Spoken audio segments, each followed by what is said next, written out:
आप आत्मनिर्भर कैसे बन सकते हो और क्यों आपको आत्मनिर्भर बनना चाहिए। मैं ये मानता हूँ कि अगर हमारे देश का हर नागरिक खुद को आत्मनिर्भर बना ले तो ये देश भी आत्मनिर्भर बन जाएगा, क्योंकि नागरिकों से ही देश बनता है। हम ही देश हैं, हम ही भारत है। शुरू करते हैं एक असली कहानी से। ध्यान से सुनना। एक बच्चा था, बहुत गरीब फैमिली से बिलोंग करता था, लेकिन पढ़ने में बहुत तेज था। हर बार वो क्लास में टॉप करता था। उसके साथ के स्टूडेंट्स उससे जलने लगे थे, तो उनमें से कुछ बहुत ज्यादा जलने वाले स्टूडेंट्स ने प्रिंसिपल के पास जाकर ये कह दिया कि उनके बैग्स में से पैसे चोरी हो रहे हैं और उन्हें उस लड़के पर ही शक है, बल्कि उन्हें पूरा यकीन है कि उनके पैसे वो लड़का ही चुराता है। प्रिंसिपल ने उन्हें आश्वासन दिया कि वो जांच करेंगे और अगर वो दोषी पाया जाता है तो एक्शन भी लेंगे। प्रिंसिपल ने उस लड़के के बारे में पता करना शुरू किया और उस पर नजर रखना शुरू की, तो उन्हें पता चला कि वो लड़का रोज स्कूल से छुट्टी के बाद एक माली के पास जाकर काम करता था। प्रिंसिपल को पता चला कि वो लड़का बहुत ज्यादा ईमानदार था। माली के पास काम करके वो जो पैसे कमाता था उससे वो स्कूल की फीस भरता था, बुक्स खरीदता था और जो पैसा बचता था उससे वो अपने लिए खाना खरीदता था। यही उसका रूटीन था। स्कूल जाता था, माली के पास जाकर मेहनत करता था, खुद कमाता था, खुद की फीस भरता था, खुद अपनी बुक्स खरीदता, अपने खाने का इंतजाम खुद करता। इन शॉर्ट, वो लड़का आत्मनिर्भर था।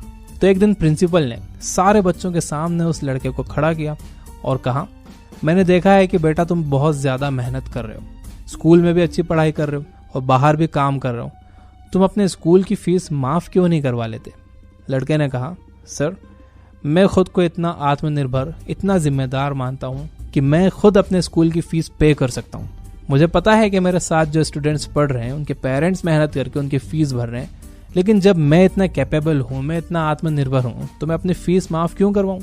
और सर मैंने आपसे ही तो सीखा है कि इंसान किस्मत से महान नहीं होता बल्कि अपने कर्मों से और अपने एटीट्यूड से महान होता है। ये बात सुनकर प्रिंसिपल को बहुत प्राउड फील हुआ और जिन स्टूडेंट्स ने उस बच्चे की कंप्लेन की थी उनका सर शर्म से झुक गया। उस बच्चे का नाम था बंकिम चंद्र चट्टोपाध्याय, जिन्होंने वंदे मातरम गीत लिखा था। तो ये होता है आत्मनिर्भर लोगों का एटीट्यूड। अगर आप अभी 12th में हो और आपके स्कूल और कॉलेज की फीस अभी भी आपके पेरेंट्स भरते हैं तो आपको सीरियसली सोचना होगा। सेल्फ रिस्पेक्ट नाम की एक चीज होती है जिसकी आप धज्जियां उड़ा रहे हो। आपने 12 साल स्कूल में पढ़ा, 3 साल ग्रेजुएशन में लगाए, टोटल 15 साल। अब आप किसी कंपनी में जॉब के लिए अप्लाई करते हो तो खुद को फ्रेशर लिखते हो। 15 साल आपने किसी चीज में लगा दिए और आप फ्रेशर ही रहे। कैसे? आप फ्रेशर हो क्योंकि आपने कोई स्किल्स नहीं सीखी। आप बस एक यूजलेस डिग्री के लिए मेहनत करते ही जा रहे थे, जिसे लेने के लिए आपने 15 साल लगा दिए और आप फ्रेशर के फ्रेशर ही रहे। अगर आप ये 15 साल छोड़ो, अगर आप 2 साल भी किसी स्किल को सीखने में मेहनत कर लेते, अगर किसी एक चीज के एक्सपर्ट बन जाते, तो आपके पास कंपनीज की लाइन लगी हुई होती, क्योंकि मार्केट में एक्सपर्ट्स की जरूरत है। अगर आप आत्मनिर्भर नहीं हो तो इसका एक बहुत बड़ा रीजन यही है कि आप स्किल्स के पीछे नहीं, आप डिग्री के पीछे भाग रहे थे। ज्यादातर लोग सही समय का इंतजार करते रहते हैं। डिग्री मिल जाएगी तो फिर वो करूंगा, वो हो जाएगा तो फिर ये करूंगा, ये हो जाएगा तो फिर वो करूंगा। मैं आपको एक कड़वी सच्चाई बताता हूँ, जो भी काम आप करना चाहते हो उसके करने का बेस्ट टाइम कल था जो निकल गया, लेकिन सेकंड बेस्ट आज है। आपको इसे नहीं निकलने देना है। इंतजार करते रहोगे तो कभी आत्मनिर्भर नहीं बन पाओगे और धीरे धीरे फैमिली में आपकी रिस्पेक्ट भी कम होते चले जाएगी। ताने सुनने को मिलना शुरू हो जाएंगे कि बस खाता रहता है, बैठा रहता है। तो आत्मनिर्भर बनने के लिए पहली चीज है, आपको सही समय का इंतजार नहीं करना है। आपको आज से स्किल्स डेवलप करने लग जाना है। अब कई लोग कमेंट कर देंगे कि सर कौन सी स्किल्स डेवलप करें? आपके पास एक बहुत बेहतरीन चीज है जिसे मोबाइल कहते हैं, और उसमें इंटरनेट नाम की एक टेक्नोलॉजी है जिसकी वजह से आप ये वीडियो देख रहे हो कि आपको गूगल पर जाना है और सर्च करना है कि आने वाले समय में वो कौन सी स्किल्स हैं, वो कौन सी एक्सपर्टीज है जिनकी डिमांड होगी। और किसी भी एडवाइस को मानने से पहले आप ये देख लो कि देने वाला कोई एक्सपर्ट है भी या नहीं। तो आत्मनिर्भर बनाने वाली दूसरी चीज, आपको दूसरों से परमिशन मांगने की आदत छोड़नी होगी। जब आप कोई भी काम करने से पहले दूसरों से परमिशन मांगते हो, आप दूसरों से पूछते हो कि ये आइडिया है, कर लो, आप यही घर में पूछते हो, तो होता क्या है? उनके जवाब से आपका मोटिवेशन खत्म हो जाता है, आप में जो जोश था वो खत्म हो जाता है। आपको आत्मनिर्भर बनना है तो आप खुद की आवाज सुनो, अपनी इनर वॉइस को सुनो और वो करो जो आपको पता है कि आपको क्या करना है। तो परमिशन लेने जाओगे, बड़ा पछताओगे। तीसरी चीज, स्टीफन कॉवी की book 7 habits of highly effective people में से एक स्टोरी मैं आपको सुनाता हूँ। एक आदमी एक जंगल से गुजर रहा था। वहां वो देखता है कि एक लकड़हारा अपनी आरी से पेड़ काटने की कोशिश कर रहा था। बहुत परेशान था, उससे पेड़ नहीं कट रहा था। वो पेड़ को गालियां दे रहा था, उस पर गुस्सा हो रहा था क्योंकि वो मेहनत तो खूब कर रहा था लेकिन पेड़ कट ही नहीं रहा था। तो उस आदमी ने उस लकड़हारे से पूछा, भैया क्या तकलीफ है? तो लकड़हारे ने कहा, मेरी आरी में धार नहीं है इसलिए पेड़ कट नहीं रहा है। तो वो आदमी उससे पूछता है तुम इसमें धार क्यों नहीं लगा लेते? लकड़हारा कहता है क्योंकि धार लगाने के लिए मुझे कटाई का काम रोकना होगा। तो वो आदमी कहता है कि अगर तुम अपनी आरी में धार लगा लोगे तो तुम जल्दी भी और ज्यादा भी पेड़ काट सकोगे। लकड़हारे ने झल्ला कर कहा लेकिन मेरे पास टाइम नहीं है। वो आदमी समझ गया कि इसका कुछ नहीं हो सकता और वो वहां से चला गया। ये स्टोरी हम सब के लिए रिलेवेंट है। जब हम कोई काम नहीं कर पाते, कोई काम हमसे ठीक से नहीं होता, तो हम जिंदगी से झल्ला जाते हैं और खुद को डेवलप करने के बजाय, खुद को बेहतर बनाने के बजाय हम वही बिना धार वाली आरी से पेड़ काटते ही रहते हैं और परेशान होते रहते हैं। ऐसा करना बंद करो, रुक जाओ, अपनी आरी पर धार लगाओ, ज्यादा इफेक्टिव बनो, तो ही आप आत्मनिर्भर बन सकोगे। चौथी चीज सेम बुक से, आत्मनिर्भर बनना है तो प्रोएक्टिव बनो।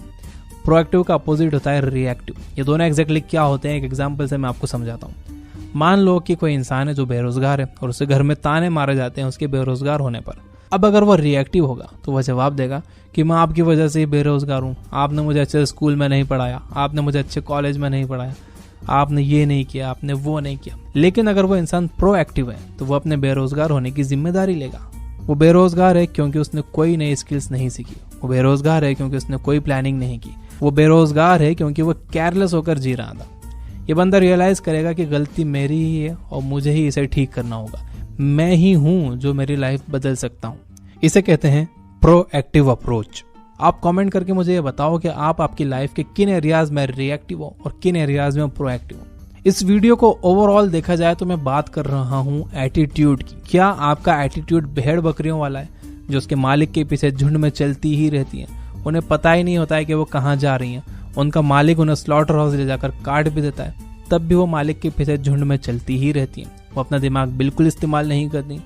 लेकिन एक शेर वो राज करता है, वो जानता है कि हिम्मत चाहिए यहाँ खड़े रहने के लिए और अपनी जिंदगी की जंग लड़ने के लिए, आत्मनिर्भर बनने के लिए, ताकत चाहिए अपनी मनचाही मंजिल पाने के लिए, और अगर दूसरे साथ छोड़ जाएं तो अपने कदम जमाए रखने के लिए। तो कैसा है आपका एटीट्यूड, शेर वाला या भेड़ बकरियों वाला? ये मैं कमेंट करने के लिए नहीं कह रहा, ये सवाल आप खुद से करो। तो ये थी कुछ बातें आत्मनिर्भरता पर। मैं इस वीडियो को समराइज करता हूँ और आप इसे लाइक करो क्योंकि ज्यादा लाइक्स देखकर मुझे अच्छा लगता है कि यार इस दुनिया में बड़े प्यारे लोग हैं। So let's summarise. अगर आप आत्मनिर्भर बनना चाहते हो तो ये 4 बातें ध्यान में रखो। पहली, सही समय का इंतजार मत करो। कोई सही समय आने वाला नहीं है, आज ही है सही समय। असल में पहला सही समय कल था जिसे आपने इंतजार करते हुए खो दिया। दूसरा सही समय आज है और इसे आपको खोना नहीं है। तो आपको क्या करना है? आपको अपने स्किल्स डेवलप करना है। आपको किसी 1 या 2 कामों में एक्सपर्ट बनना है क्योंकि एक्सपर्ट्स की वैल्यू होती है। रिपीटेटिव और एक जैसा काम करने वाले लोग तो बहुत मिल जाते हैं। दूसरी बात, दूसरों से परमिशन मत मांगो, खुद पर बिलीव करो। परमिशन मांगोगे तो दूसरों की बात आपको डिमोटिवेट कर देंगी। खुद पर भरोसा करो और खुद के फैसलों पर भरोसा करो। तीसरी चीज, बिना सिर पैर के बस मेहनत ही मत करते जाओ। ये देखो कि रिजल्ट्स मिल भी रहे हैं या नहीं मिल रहे हैं तो कहाँ कमी हो रही है, वो क्या चीज है, वो क्या स्किल्स हैं जिन पर आप फोकस नहीं कर रहे हो। पहले खुद को बेहतर बनाओ और फिर कोशिश करो, यानी पहले अपनी आरी पर धार लगाओ फिर पैर काटो। चौथी चीज, प्रोएक्टिव बनो, यानी एक जिम्मेदार इंसान बनो। जब तक आप अपने हालात की जिम्मेदारी नहीं लोगे तब तक आप आगे नहीं बढ़ सकते। प्रोएक्टिव बनने का एक और मतलब यह है कि जो काम आपको दिया जाए उससे ज्यादा करो, जो जिम्मेदारी आपको दी जाए उससे ज्यादा जिम्मेदारी उठाओ।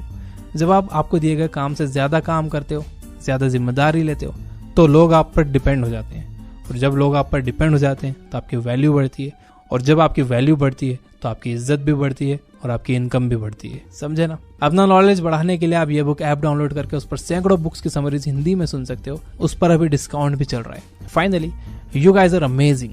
Keep reading, keep learning, keep growing. Thank you for watching.